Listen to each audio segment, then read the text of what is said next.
এইটো মোৰ খুব ভাল লাগে। পাশ্চাত্য আৰু প্ৰাচ্যৰ সুৰৰ কি বিউটিফুল সংমিশ্ৰণ, আৰু আঙুলি সঞ্চালন এটা নোটৰ পৰা আন এটা নোটলৈ যোৱা, যাক ৰোলিং কয়। সখী হে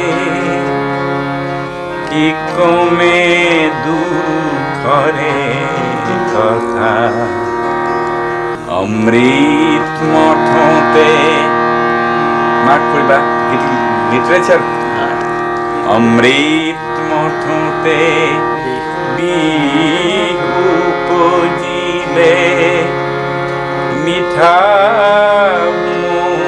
হলে তিতা। মোৰ ভুল হ'ব পাৰে দেই, এইটো বোধহয় জয়মতীত হেৰিয়ে লিখিছে, লক্ষ্মীনাথ বেজবৰাই লিখিছে, জ্যোতি বাইদেৱে সুৰ দিছে।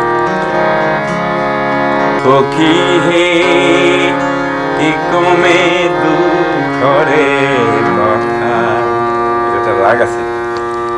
অমৃত মঠতে বিহু পজিলে মিঠা